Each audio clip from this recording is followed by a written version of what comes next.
ॐ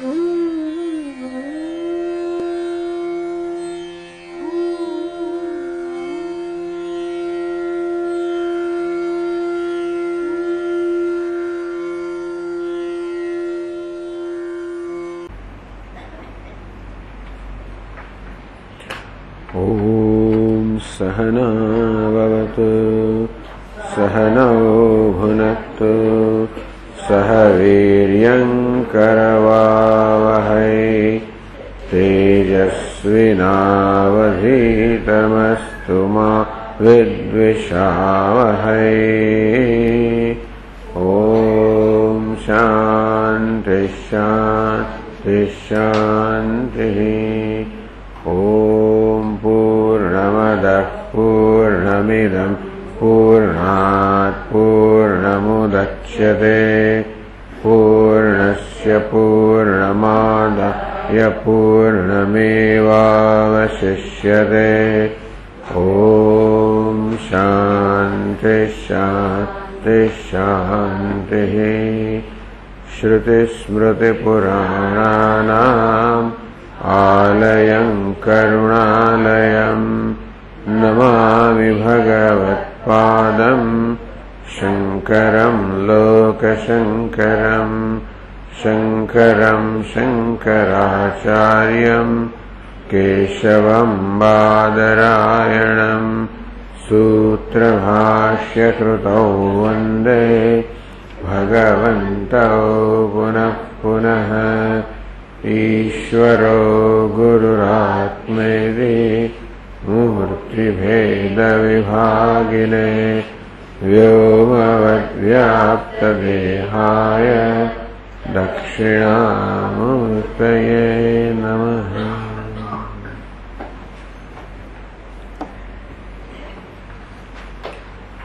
अथ हैनं कहोलः कौशीतकेयः पप्रच्छ याज्ञवल्क्येति होवाच यदेव साक्षादपरोक्षाद् ब्रह्म य आत्मा सर्वान्तरः तं मे व्याचक्ष्वेति एष च आत्मा सर्वान्तरः कतमो याज्ञवल्क्य सर्वान्तरः योषणाया पिपासे शोकं मोहं जरामृत्युमत्येते एतं वैतमात्मानं विदित्वा ब्राह्मणाः पुत्रैषणायाश्च वित्तैषणायाश्च लोकैषणायाश्च व्युत्थाय अथ भिक्षाचर्यं चरन्ति या ह्येव पुत्रैषणा सा वित्तैषणा या वित्तैषणा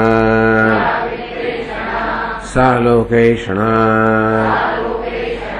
वेह्येते एषणे एव भवतः तस्माद् ब्राह्मणः पाण्डित्यं निर्विद्य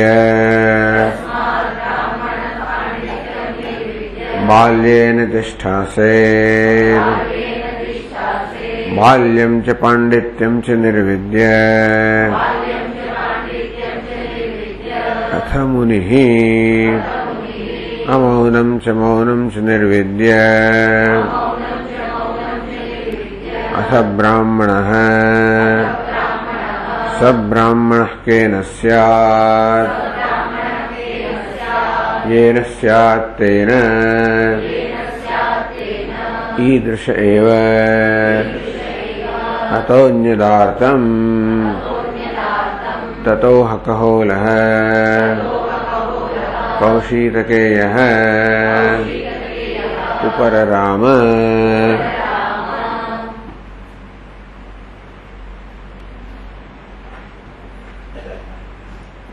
एतम वै तमात्मान विदित्वा, ये आत्मा अशनाया विपासा शोक मोह जरा मृत्यु अवधा संसार धर्म से ही पर छे एवं आत्मा ने जाने ने पहला परोक्षतया जाने ने। ब्राह्मण मुमुक्षव मुमुक्षो पुत्रैषणायाश्च, क्या आत्मा अर्थात हूं जो अशनाया विपासा शोक मोह जरा मृत्यु मुक्त हो तो आत्मा आनंद स्वरूप से अन्यत्र आनंद हो सके नहीं। માટે આ પુત્રેષણા વિત્તેષણા આ બધી એષણાઓ જે સુખના સાધન છે સુખ અનાત્મા હોઈ જ ના શકે આ પ્રકારના વિવેકથી ઈષણાયા વ્યુત્થાય આ બધી ઈચ્છાઓથી મુક્ત થઈ જાય છે। વિવેકથી વૈરાગ્ય જન્મે છે। भिक्षाचर्यम चरंते, ये लोग भिक्षाનું આચરણ કરે છે તથા સંન્યાસ ધારણ કરે છે। આ વાક્ય અત્યારે સમજાવાઈ રહ્યું છે।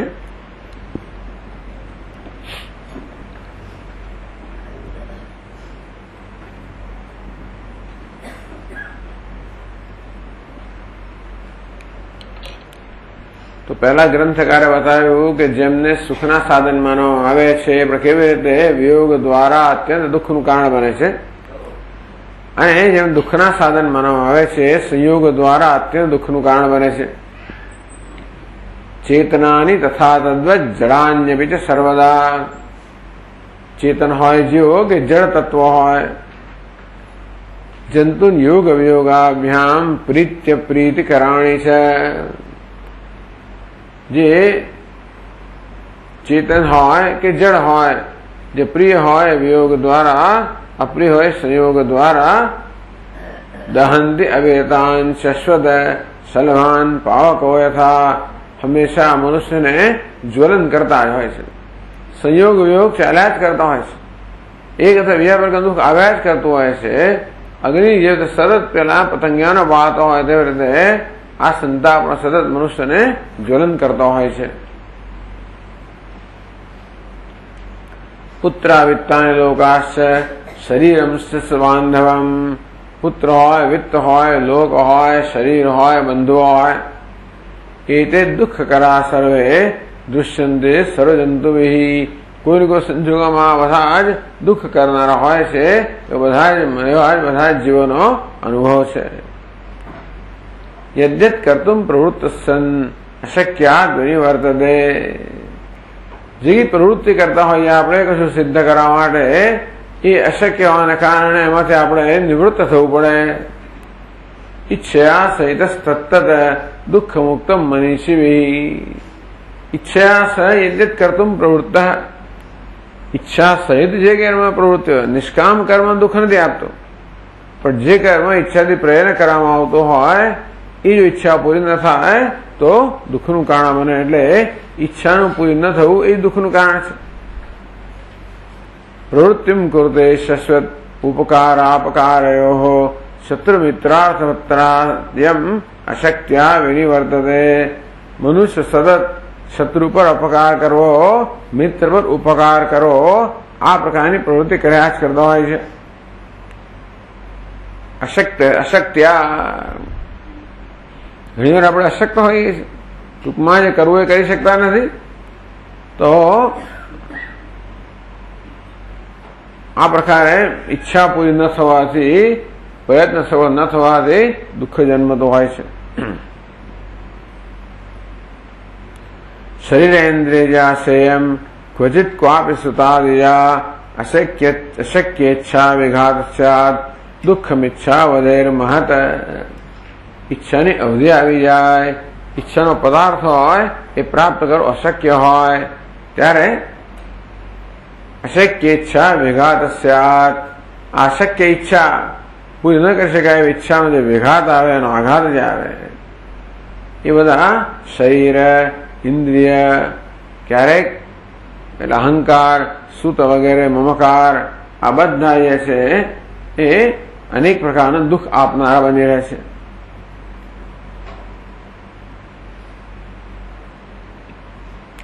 શરીરેન્દ્રિય પુત્રાદ્યા બ્રહ્મણોપી સ્વસ્ય વા, અમુક કોઈ અપવાદરૂપ નથી, જ્યાં સુધી જીવપણું છે અહંકાર મમકાર હોવાનો ત્યાંથી શરીર ઇન્દ્રિયો સંઘાત હોવાનો, એ સંકળાયેલા પુત્ર વગેરે હોવાના, કે બ્રહ્માજી કહો કે રુદ્ર કહો, ભવંતી સર્વતા સર્વે સ્વાધીના નૈવ સર્વદા. ક્યારેક શરીર સાથ ના આપે, ક્યારેક ઇન્દ્રિયો સાથ ના આપે, ક્યારેક સંતાનો સાથ ના આપે, અહમ સાથ ના આપે, મમ સાથ ના આપે, એ તો જાણીતું જ છે. હંમેશા સાથ આપે, હંમેશા અનુકૂળ હોય બનતું નથી. બ્રહ્માજીને પણ ના આપે ને તો આપણે તો ક્યાં વાત છે. તો દુઃખમ સમુદ્દિષ્ટા ઇમે સર્વે શરીરણામ. તેથી આ બધા શરીર કહો, ઇન્દ્રિય કહો, પુત્ર કહો, જે કહો, અહંકાર મમકારના વિષયો છે, એ બધાને દુઃખ કહેવામાં આવ્યું છે. 206 પાના પર આગળ જઈએ આપણે 251 શ્લોકથી.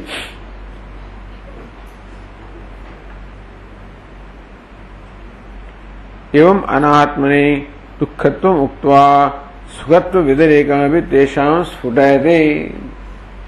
अनात्मने दुःखत्वम् उक्त्वा, अनात्मा दुःख स्वरूप છે એ આ શ્લોકોમાં સમજાવ્યું. સુખત્વ વ્યતિરેકમપि તેષાં સ્ફુટયતે.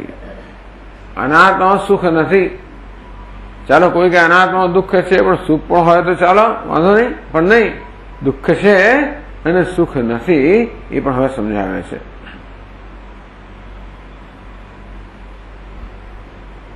બસો 51 શ્લોક.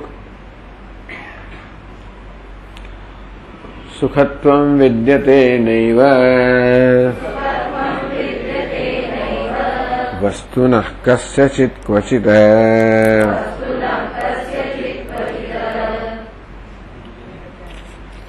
व्यभिचाराद्यतो दृष्टा हेतुता सुख दुःखयोः पर्यायेण च वस्तूनां सर्वेषां सर्वदेहिभिः.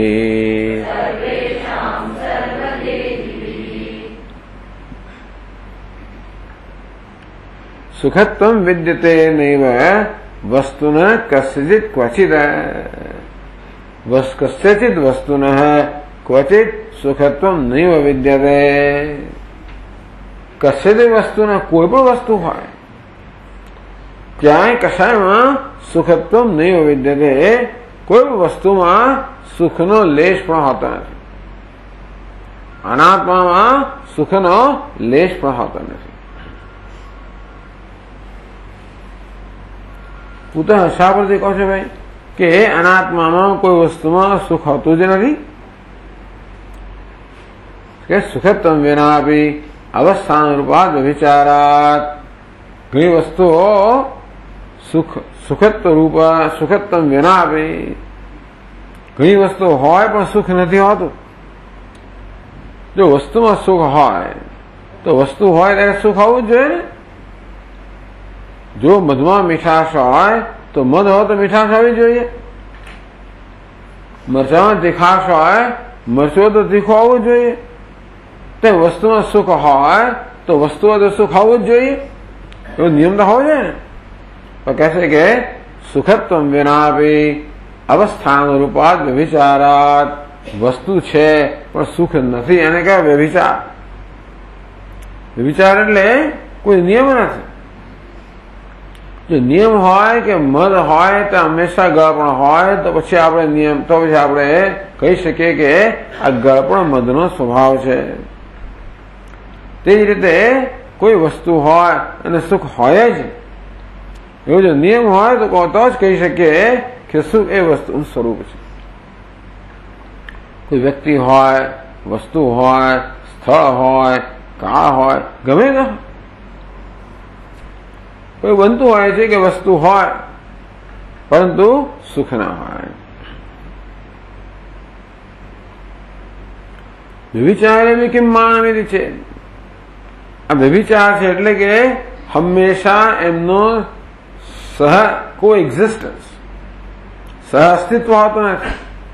જેવી રીતે મધનું અને મીઠાશનું સહ અસ્તિત્વ હોય છે, આમાં ક્યારેય વ્યભિચાર હોતો નથી. ક્યારે એવું ન હોય કે મદ હોય અને મીઠાશ ન હોય. મદ હોય અને મીઠાશ ન હોય એનો વ્યભિચાર કહેવાય. પણ ક્યારેય વ્યભિચાર હોતો નથી. મદ હોય તો મીઠાશ હોય જ, પરંતુ વસ્તુ હોય અને સુખ હોય એવો કોઈ નિયમ નથી. લોકાનુભવ એવો માનવી છે. વસ્તુ છે અને સુખ નથી એ મારે તો લોકોનો અનુભવ છે એ જ પ્રમાણ છે. એટલે શ્લોકે કહ્યું યતો દુષ્ટા હેતુતા સુખ દુઃખયો પર્યાયણ છે વસ્તુનામ સર્વેશામ સર્વદેહીભી. કારણ કે સર્વદેહીભી સર્વેશામ વસ્તુનામ પર્યાયણ સુખ દુઃખયો હેતુતા દૃષ્ટા. બધા જ લોકો જુએ છે કે સર્વેશામ વસ્તુના બધી જ વસ્તુઓ કોઈ અપવાદ વગર, પર્યાયણ કોઈ નિયમ વગર, સુખ દુઃખયો હેતુતા દૃષ્ટા. ક્યારેક વસ્તુ સુખનું કારણ બને એ જ વસ્તુ દુઃખનું પણ કારણ બને. કે છે યદેવ વસ્તુ સુખદમ તદેવ કાલાંતરે દુઃખદમ ઇત્યેવમ સર્વજંતુભી. જે વસ્તુ અત્યારે સુખ આપનારી છે અન્ય સમયે એ જ વસ્તુ દુઃખ આપનારી હોય. ઇત્યેવમ સર્વજંતુભી સર્વેશામ વસ્તુના. બધા જ લોકોને આ અનુભવ છે કે એક વસ્તુ અત્યારે સુખ આપતી હોય એ અન્યત્ર સુખ ના આપે. અહીંયા આપતી હોય એ બીજે સુખ ના આપે. અત્યારે સુખ આપતી હોય એ બીજા સમયે ના આપે. કે અત્યારે સુખ આપતી હોય અને બીજા સમયે દુઃખ પણ આપે. અહીં સુખ આપતી હોય બીજે દુઃખ આપે. આ લોકોનો અનુભવ પ્રમાણ છે. વસ્તુમાં સુખ નથી એનું પ્રમાણ શું છે? લોકોનો અનુભવ. ઇદેવમ સર્જંતુભી સર્વેશામ વસ્તુનામ પર્યાયણ પરિપાટ્યા અનિયમે આવત. કોઈ નિયમ નથી. સુખ દુઃખયો જનકતા દૃષ્ટા.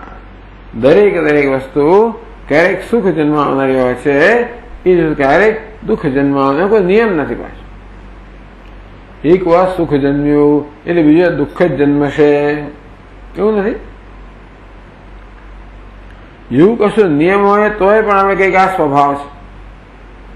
વસ્તુ પહેલા સુખ જન્માવે અને નિયમ પ્રમાણે દુઃખ જન્માવે, પછી નિયમ પ્રમાણે સુખ જન્માવે. નિયમ હોય તો વસ્તુનો સ્વભાવ છે એમ કહેવાય કે સુખ અને દુઃખ બંને વસ્તુનો સ્વભાવ છે. પરંતુ અનિયમેન આ પર્યાયણ શબ્દનો અર્થ કર્યો અનિયમેન. કોઈ નિયમ નથી કે બીજી ક્ષણે એની વસ્તુ સુખ જન્માવશે કે દુઃખ જન્માવશે. પ્રિયમાં પ્રિય વ્યક્તિ હોય પરંતુ બીજી ક્ષણે શું બોલશે કઈ કહેવાય નહીં. તેથી સુખ જન્મ છે કે દુઃખ કઈ કહી ના શકાય. આપણી પ્રિય મીઠાઈ પણ હોય અને પ્રિય જગ્યાએ લાવેલા હોય તોય પણ નિયમ નથી કે વસ્તુનો સ્વાદ સરખો જશે. સ્વાદ સરખો હોય તોય પણ તે વખતે હું ખાવાના મૂડમાં હોય એવો તો નિયમ નથી ને. મૂડમાં હોવ તો પણ ખાવાની શક્તિ હોય, શરદી થઈ ગઈ છે, તાવ આવે છે કે મોહનદાળ ક્યાંથી ખાવ ભાઈ? તમને ખાવો છે, તમને ભાવે છે, પરંતુ તાવ આવ્યો છે, ખવાય નહીં.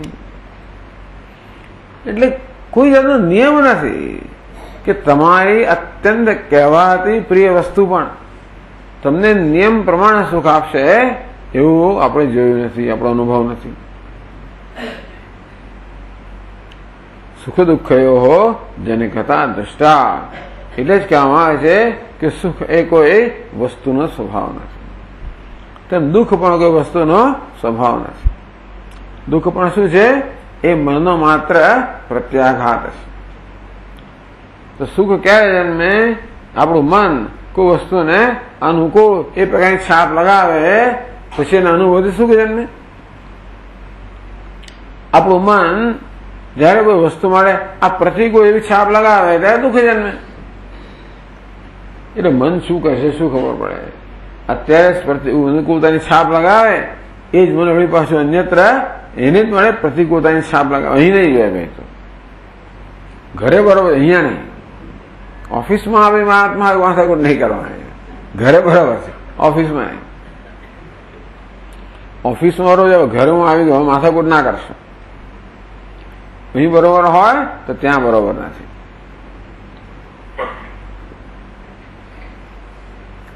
ચાલો, છતાંય પદાર્થ સુખ જન્માવે તો છે જ ને, અનુભવ તો છે બધાનો કે પદાર્થ એકનો એક જ પદાર્થ ક્યારેક સુખ જન્માવે, ક્યારેક દુઃખ જન્માવે. એવું તો ખરું જ ને, ક્યારેક તો સુખ જન્માવે જેવા તો ખરી ને. તો કે તત્રાપી પદાર્થાનામ યા સુખ હેતુતા દૃષ્ટિ સા ભ્રમ એવૈત્યા. એમાં પણ પદાર્થાનામ યા સુખ હેતુતા દૃષ્ટિ, કે પદાર્થમાં સુખ જન્માવ્યું, આમ આ પદાર્થમાં સુખનું કારણ છે એ પ્રકારની મારી સમજ, મારી દ્રષ્ટિ. આ પદાર્થ સુખનું કારણ છે, કારણ કે એને મને સુખ જન્માવ્યું. આ પ્રકારની જે મારી સમજ છે એ કેવું છે? ભ્રમ છે. પદાર્થ ક્યારે પણ સુખ જન્માવતો નથી.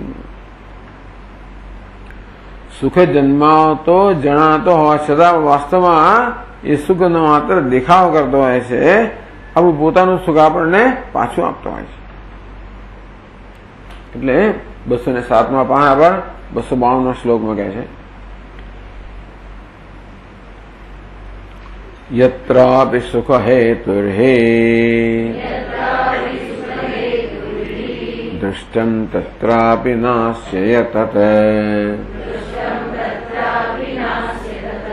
આત્મરૂપમ સુખમ યસ્માદ હેતુભ્યો ન જનિમ વ્રજે.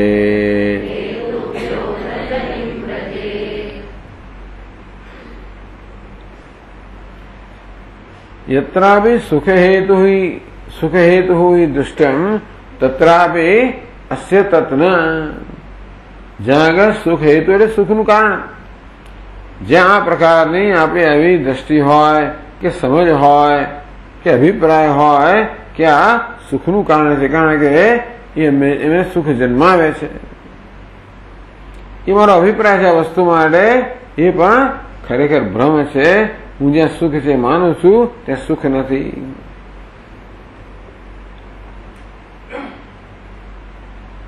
યત્ર દેશે કાલે વા કશ્ચિત પદાર્થ સુખ હેતુ મત. યત્ર દેશે કાલે વા, જે કોઈ સ્થળે, જે કોઈ સમયે, જે કોઈ પદાર્થ, કશ્ચિત પદાર્થ, કોઈ પદાર્થ સુખ હેતુ મત, કે ભાઈ આ સુખ આવે છે, સુખનો હેતુ છે, સુખનું કારણ છે, સુખનું સાધન છે, એવો અભિપ્રાય આપણે કોઈ વસ્તુ વિશે, વ્યક્તિ વિશે, કશાય વિશે ધરાવતા હોઈએ.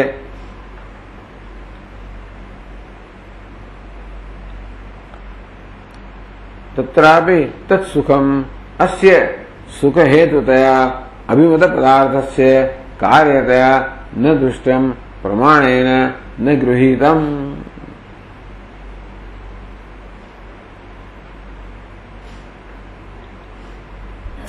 તત્સુખમ, તે સુખ પણ, એટલે કયું સુખ? હું માનું છું કે આ પદાર્થમાં સુખ છે, એ સુખ.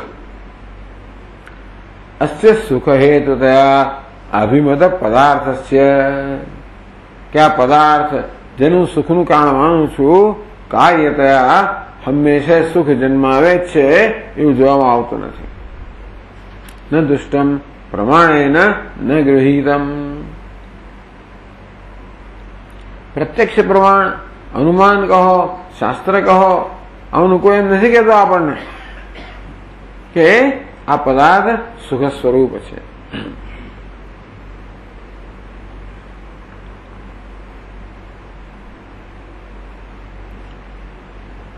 માન ભાવ કુતૈથી છે, વસ્તુમાં સુખ છે એનું કોઈ પ્રમાણ નથી કે છે ગ્રંથકાર કે છે. કોઈ વસ્તુમાં સુખ છે એવું કોઈ પ્રમાણ નથી. શાબદી કહો છે કે આનંદો બ્રહ્મેતિ વિજાનાત ઇત્યાદિ શ્રુતે. બ્રહ્મ આનંદ સ્વરૂપ, આત્મા આનંદ સ્વરૂપ જે શ્રુતિએ સ્પષ્ટ કહ્યું सुखस्य आत्मरूपत्वेन अजन्यत्वात्। सुख तो आत्म स्वरूप છે, આત્મ હંમેશા છે, આત્મ ઉત્પન્ન થતો નથી, પણ સુખ ઉત્પન્ન ના થવું જોઈએ. પણ અનુભવ શું છે? સુખ જન્મે છે. જયારે મારા પ્રિય પદાર્થના સંપર્કમાં આવું, એનો અનુભવ કરું ત્યારે સુખ જન્મતું હોય એવું આપણે લાગે છે ને. પણ નહીં, સુખ જન્મી ના શકે. કેમ ના જન્મી શકે? સુખ તો આત્માનું સ્વરૂપ છે. આત્મા કેવો છે? અજન્મ છે.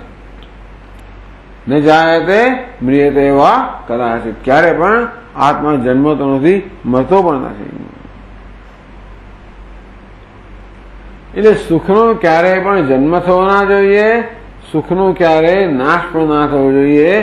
કારણ કે આનંદો બ્રહ્મ, આ બ્રહ્મ કે આત્મા એ આનંદ સ્વરૂપ છે. એટલે એ કેવું છે? એની ઉત્પત્તિ પણ નથી, એનો લય પણ નથી.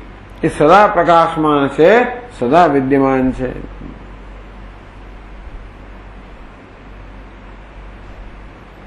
આત્મરૂપત્વેન અજન્યત્વાદ. આપણો અનુભવ શું કહે છે? સુખ જન્મ્યું, સુખ જન્મ્યું.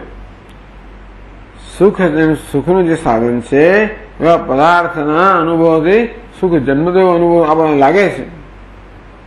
તો કે સુખ જન્મ્યું માટે સુખ નથી. જે જન્મે સુખ ના હોય, કારણ કે સુખ તો આત્માનું સ્વરૂપ છે. આત્મા જન્મતો નથી, મારે સુખ પણ જન્મવું ના જોઈએ. જયારે આપણો અનુભવ શું છે? સુખ જન્મે છે, મારે સુખ નથી. અજન્યત્વાત.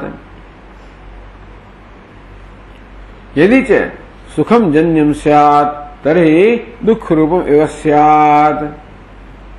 कहते कि जो भाई सुखનો જન્મ હોત, સુખ ઉત્પન્ન થતું હોત તો દુઃખ રૂપ હોય. જે વસ્તુ જન્મે છે એ દુઃખનું કારણ છે.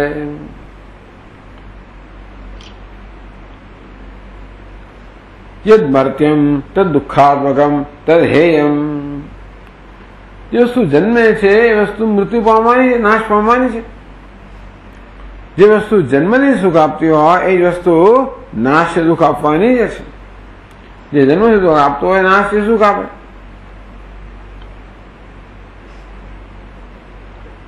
यदि च सुखम जन्यम स्यात् तर्हि दुःखरमेव दुःखरूपम एव इत्याह.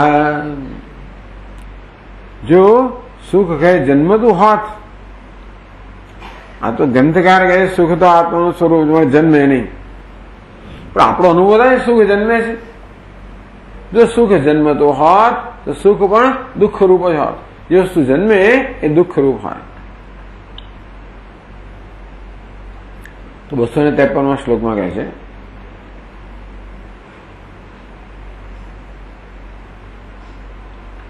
જાયમાનમ ભવેદ દુઃખમ આત્મનો ભિન્ન રૂપતઃ પુંસો વૈરિ સુખમ યદ્વત જ્ઞાતમપ્ય સુખમ ભવેત.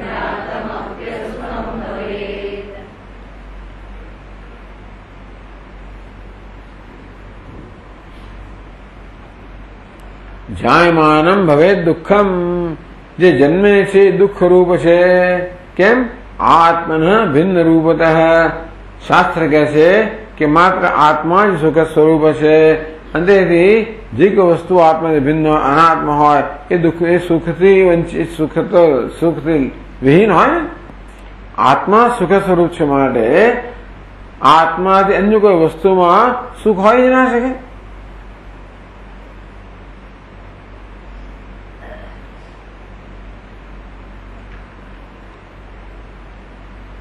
અંતેથી કદાચ સુખ જણાય. સુખમ યદિ જાયમાનમ સ્યાત તર્હિ દુઃખમ એવ સ્યાત. સુખ જો જન્મતું હોત તો ખરેખર એ દુઃખ સ્વરૂપ હોત. કેમ? આત્મન ભિન્ન રૂપત્વાત. કારણ કે આત્મા કરતા જુદું છે.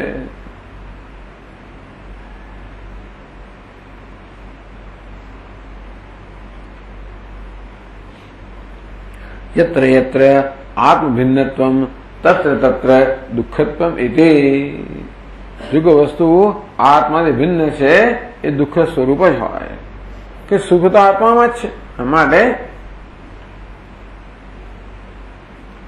જો સુખ જન્મતું હોય તો જન્મનારી વસ્તુ આત્માથી ભિન્ન હોય, આત્માથી ભિન્ન હોય તો દુઃખ સ્વરૂપ હોય, સુખ સ્વરૂપ ના હોય. અત લોક સિદ્ધ દૃષ્ટાંતમાં પોતાનાથી ભિન્ન વસ્તુ કેવી રીતે દુઃખ સ્વરૂપ છે એનું એક લૌકિક દૃષ્ટાંત આવે છે. લોક સિદ્ધમ એટલે શું? બધાને પ્રસિદ્ધ છે, બધા જાણે છે એ પ્રકારના દૃષ્ટાંત છે. પુંસઃ વૈ સુખમ યદ્વદ જ્ઞાતમપ્ય સુખમ ભવેદ. યદ્વદ જેવી રીતે વૈરી સુખમ, આપણો દુશ્મન સુખી થાય તો આપણે દુઃખ જન્મે.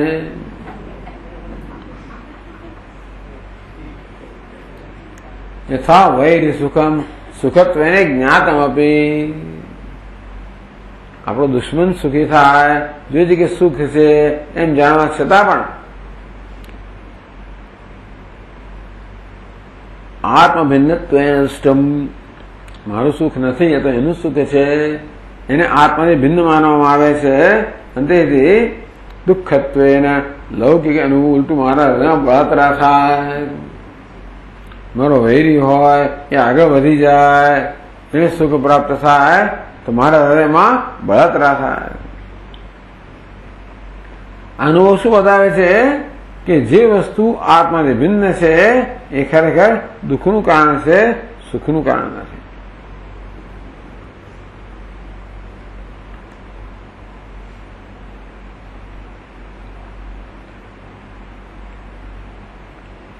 વૈરી સુખમ સુખત્વેન જ્ઞાતમપી. દુશ્મનનું સુખ છે એને સુખ રૂપે જાણવા હોવા છતાં પણ આત્મભિન્નત્વેન દુષ્ટમ સત, કારણ કે પોતાને ભિન્ન છે એવું આપણે જોઈએ છીએ. દુઃખત્વેન લોકે અનુભવે. તેથી બધા લોકોનો અનુભવ છે કે વૈરીનું સુખ કેવું છે, એવું મિત્રનું સુખ હોય તો આત્મીયપણું હોય. પાછું આત્મ ભિન્ન એટલે શું? પોતાને સંપૂર્ણ ભિન્ન. મિત્રને સુખ થાય ને તો આપણને બળતરા ના થાય, એમાં આત્મીયપણું છે. એટલે આત્મા સંપૂર્ણ ભિન્ન એવું દૃષ્ટાંત આપે કે શત્રુમાં કોઈ આત્માપણું ના હોય, આત્મીયપણું પણ ના હોય, હુંપણું પણ ના હોય, આ મારું છે એવું પણ એવું હોય જ ને. શત્રુ એને શત્રુ કહેવાય ને. કદાચ આપણો મિત્ર હોય, શત્રુ બની જાય મિત્ર પણ જતું રહે. આમ શત્રુ કેવો છે? આત્મા ભિન્ન છે, બહુ સ્પષ્ટ છે. અને ત્યાં સુખ હોય તો એ સુખ નથી, વાસ્તવમાં દુઃખ જ છે. કોઈ દુઃખ ઉત્પન્ન કરે છે. શત્રુમાં રહેલું સુખ છે એ દુઃખ જન્માવનારું છે. એનો એ થયો કે આત્માની ભિન્ન જે વસ્તુ છે એ સુખ હોય એવું લાગે પણ એ દુઃખ જન્માવનારું છે.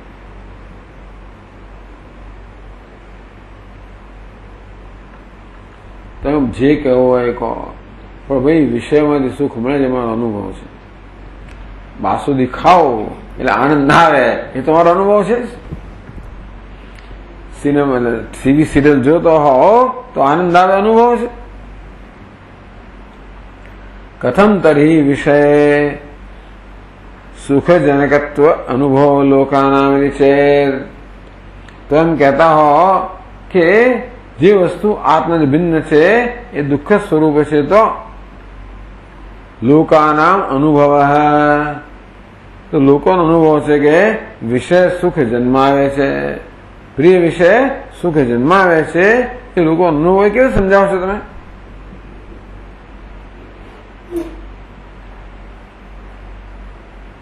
ઉત્તર આપે છે સુખ અભિવ્યક્ત અભિવ્યંજક અંતઃકરણ ઉત્પત્તિ તત્ર આરોપાત.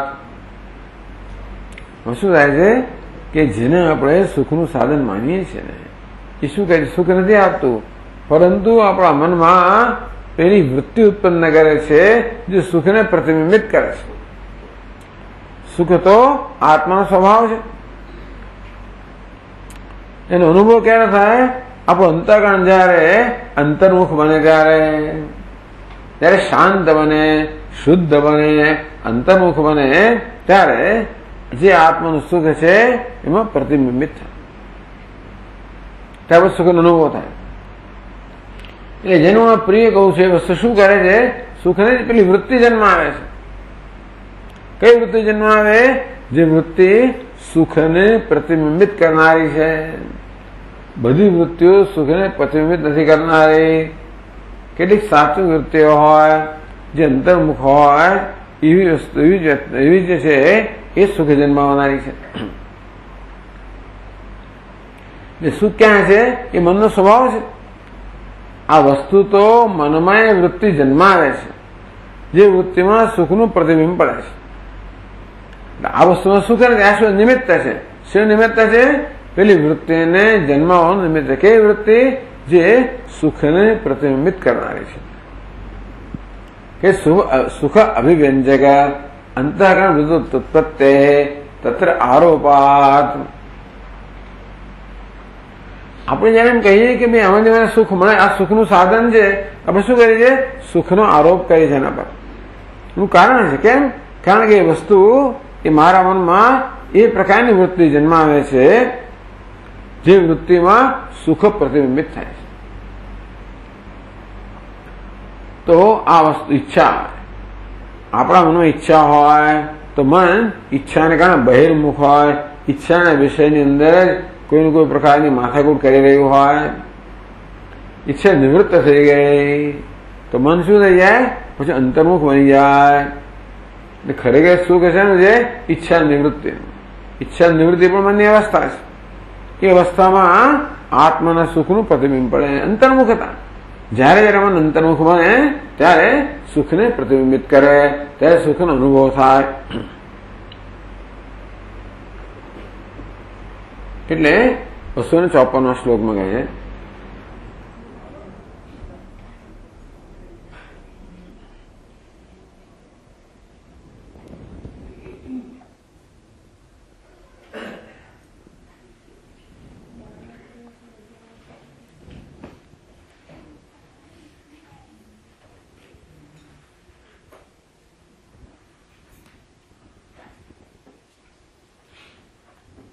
પંચાયત જ નથી, શું કરીએ આપણે?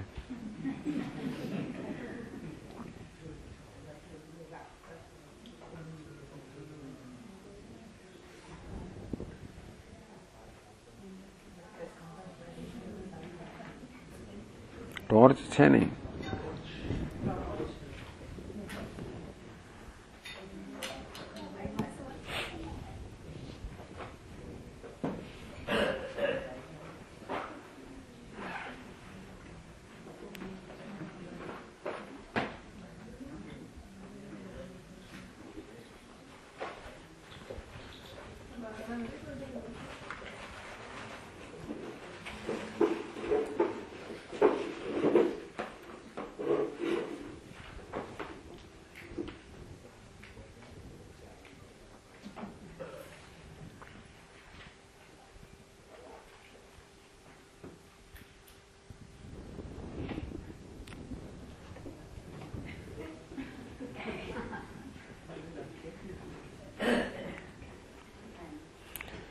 એટલે પ્રશ્ન પૂછવામાં આવ્યો, કથમ તર્હિ વિષયે સુખજનકત્વ અનુભવ લોકાનામ.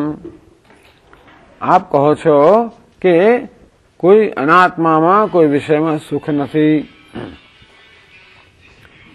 તો લોકોને વિષયમાં સુખ મળે છે એવો અનુભવ થાય છે, એનું કારણ શું? જવાબ આપ્યો, સુખ અભિવ્યંજક અંતઃકરણ વૃત્ત્યુત્પત્તે. કોઈ જેને આપણે સુખનું સાધન માનીએ છીએ એ વસ્તુ શું છે? એ નિમિત્ત બને છે. શેનું નિમિત્ત બને છે? આપણા મનને અંતર્મુખ બનાવવાનું. આપણા મનમાં ઈચ્છા હતી, જયારે ઈચ્છા હોય ત્યારે મન બહિર્મુખ હોય, અને ત્યારે એ બહિર્મુખ મનમાં સુખનું પ્રતિબિંબ ના પડે. આત્મા સુખ સ્વરૂપ છે. આ મન એ છે દર્પણ જેવું છે, પણ એ મન આત્માના સુખને ક્યારે પ્રતિબિંબિત કરે? જ્યારે એ મન અંતર્મુખ હોય ત્યારે. મનમાં જયારે ઈચ્છા હોય ત્યારે મન બહિર્મુખ હોય, અને ત્યારે સુખનું પ્રતિબિંબ ના પડે. પણ એ જયારે વસ્તુ પ્રાપ્ત થાય ત્યારે ક્ષણભર ઈચ્છા નિવૃત્ત થઈ જાય, ત્યારે આપણું મન ક્ષણભર અંતર્મુખ બની જાય અને ત્યારે અંતર્મુખ મન જે છે એ આત્માના સુખને પ્રતિબિંબિત કરે, આપણે સુખનો અનુભવ થાય. એટલે જ્યારે સુખનો અનુભવ થાય ત્યારે પણ ખરેખર તો આત્માના સુખનો અનુભવ થતો હોય છે, પણ અનુભવ થવા માટે મન જોઈએ. કેવું મન જોઈએ? અંતર્મુખ મન જોઈએ. મન સામાન્ય રીતે અંતર્મુખ હોતું નથી અને પેલો વિષય જે છે ઈચ્છા નિવૃત્તિ કરવા દ્વારા મને અંતર્મુખ બનાવે કે મને મળી ગયું, ઈચ્છા નિવૃત્ત થઈ ગઈ અને તેથી એક સંતોષ જન્મે. આ પ્રકારની વૃત્તિ જે છે એ સુખને પ્રતિબિંબિત કરે છે, મને સુખનો અનુભવ થાય છે. અને તેથી કોઈ વસ્તુ સુખ જન્માવતી નથી. સુખ તો માત્ર આત્માનો સ્વભાવ છે અને છતાંય સુખનો સદા અનુભવ થતો નથી, કારણ કે આપણું મન જે છે ને એ જ ખરેખર સુખના અનુભવની આડે આવે છે. મન જ્યારે બહિર્મુખ હોય ત્યારે આપણને સુખનો અનુભવ થવા દેતું નથી. માત્ર મન અંતર્મુખ બને ત્યારે સુખનો અનુભવ થાય. અને અંતર્મુખ ક્યારે બને? જ્યારે રાગ દ્વેષ શાંત થઈ જાય, ઈચ્છા શાંત થઈ જાય, તૃષ્ણા શાંત થઈ જાય, આવેગો શાંત થઈ જાય. તો મનને એ પ્રકારે શાંત કરવામાં કોઈ વિષય નિમિત્ત બને છે. જેને આપણે પ્રિય વિષય કહીએ, અનુકૂળ વિષય કહીએ, એવો વિષય હોય, વ્યક્તિ હોય, સ્થળ હોય, કાળ હોય, એ આ પ્રકારે આપણા મનને અંતર્મુખ બનાવવામાં નિમિત્ત બને છે. માટે આપણે ખરેખર સુખ જે આત્માનું છે આરોપ આપણે વસ્તુ પર કરીએ, જો આ વસ્તુ મને સુખ આપ્યું, એ વસ્તુ સુખ નથી આપ્યું. વસ્તુ શું કર્યું? માત્ર અંતઃકરણને અંતર્મુખ બનાવ્યું. એમ કરીને આત્માના સુખને પ્રતિબિંબિત કરવાની અનુકૂળતા કરી આપી. આ પ્રકારનો વિવેક આપણો ન હોવાને કારણે આપણે માનીએ કે સુખ અનાત્મામાંથી આવ્યું.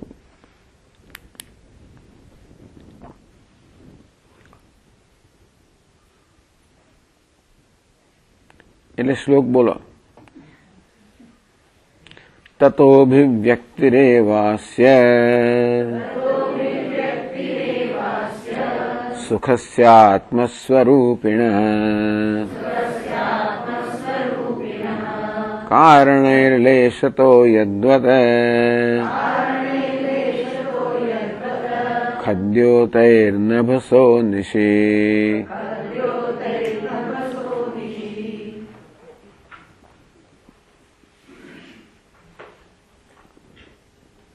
ततः अभिव्यक्ति अस्य सुखस्य आत्मस्वरूपिणः ततः अस्य आत्मस्वरूपिणः सुखस्य अभिव्यक्ति एव आत्मस्वरूपिण सुखस्य. આ સુખ જે આત્માનું સ્વરૂપ છે એની માત્ર મનમાં અભિવ્યક્તિ થાય છે, એને આપણે એનું સુખનો અનુભવ છે. કારણે લેશતો યદ્વત ખદ્યોતૈ નભસો નિશી. એ કેવું છે? કહે છે યથા ખદ્યોતૈ વ્યાપકસ્ય આકાશસ્ય કિંચિત અવચ્છેદેન અભિવ્યક્તિ ક્રિયતે. અંધારું ઘોર હોય અને એક આગીઓ હોય, એ આગીઓ એકદમ પ્રકાશે તો ક્ષણભર શું થાય? આપણને એ એટલો વિસ્તાર જે છે થોડો એ આપણને દેખાય. એટલે પેલું બિચારું ખદ્યો એટલે આગીઓ શું કરે? એના જેટલું આજ્ઞાનો પ્રકાશ હોય શું કરે? જરાક જે સ્થળ હોય એને પ્રકાશિત કરે, કોઈ પણ જતું રહે કે સમગ્ર આકાશને પ્રકાશિત ના કરે. આકાશના અત્યંત એક નાનકડા લેશને પેલો આગિયો પ્રકાશિત કરે. તો પેલી વૃત્તિ પણ જે છે એ સમગ્ર આત્માને પ્રકાશિત ના કરે. આત્માના જે અનંત આત્મા આનંદ આનંદ સ્વરૂપ છે એવા અનંત આનંદના એક લેશને માત્ર એ વૃત્તિ પ્રકાશિત કરતી હોય છે. બસ એટલું છે. તદ્વદ સુખ સાધનત્વ અભિમતૈ. તેવી રીતે જેને સુખનું સાધન માનવામાં આવે છે એવા જે પદાર્થો હોય, ગમે તે પદાર્થ હોય, વ્યક્તિ હોય, ગમે તે હોય, વ્યાપક આત્મ સ્વરૂપસ્ય સુખસ્ય. આત્મનું સુખ તો કેવું છે? આકાશ સમાન સર્વવ્યાપક છે. તદભિમુખ વૃત્તિ ઉત્પાદન દ્વારા પેલી વસ્તુ શું કરે છે? આપણી વૃત્તિને અંતર્મુખ બનાવે છે. એમાં કિંચિત પ્રતિબિંબ પડે છે. આપણને જે સુખનો અનુભવ થાય છે એ તો અનંત સુખના લેશનો લેશ. યત સૌખ્યાંબુધિ લેશ લેશ દૈવે શક્રાદેવ નિર્વૃતા. જે સુખ સાગરના એક લેશના પણ લેશથી ઇન્દ્ર વગેરે દેવતાઓ તૃપ્તિ પામે છે. તો બસ આપણે એવો જ અનુભવ છે. એ સુખ સાગરના લેશનો પણ લેશ છે. પેલી એક વૃત્તિ છે એ પ્રતિબિંબિત કરે છે અને એ રીતે સુખ સાગરના એક નાનકડા અંશને પ્રકાશિત કરે છે. જેવી રીતે પેલો આગિયો વ્યાપક આકાશના એક નાનકડા અંશને પ્રકાશિત કરે તેવી રીતે અંતઃકરણના વૃત્તિ પણ સુખ સાગર રૂપી આત્મા છે એના એક લેશના લેશને પ્રકાશિત કરે છે. જેને માટે પેલો જે પદાર્થ છે એ નિમિત્ત બને છે અને તેથી આપણા ભ્રમ જન્મે છે કે એને સુખ આપ્યું. તસ્માત પૂર્ણાત્મ આનંદાર્થિન એષણા પરિત્યજંતિ. તેથી પુત્રૈષણાયાશ્ચ વિત્તૈષણાયાશ્ચ લોકૈષણાયાશ્ચ વ્યુત્થાય અથ ભિક્ષાચર્યમ ચરંતિ બ્રાહ્મણા. કોણ બ્રાહ્મણ એટલે શું? પૂર્ણાત્મ આનંદાર્થિન. જે લોકોને એવો વિવેક જન્મ્યો છે કે અમને પૂર્ણ આનંદ જોઈએ. હવે આજ્ઞા જેવો આનંદ ના ચાલે. અહીં આનંદ કેવો છે? ભગવાન કહે છે પ્રમાણે યહી સંસ્પર્શજા ભોગા દુઃખયોને એવતે. આ વિષયના સંપર્કથી જે નાનકડો આનંદ આવે છે એ તો દુઃખનું કારણ છે. કારણ કે એ વસ્તુની પ્રાપ્તિમાં, એની ઈચ્છામાં દુઃખ છે, એની પ્રાપ્તિમાં દુઃખ છે, એના વિયોગમાં દુઃખ છે. એને ભોગવતી વખતે પણ મનમાં એક અહેસાસ રહી જતો હોય છે કે આથી વધારે સારું હોત તો વધારે આનંદ આવત. આમ સાતિશયતા, ક્ષયિષ્ણુતા આ બધા દોષો રહેલા છે. અને તેથી ખરેખર જોવા જઈએ તો આ વિશ્વનું સુખ છે એ મહાન દુઃખનું કારણ છે.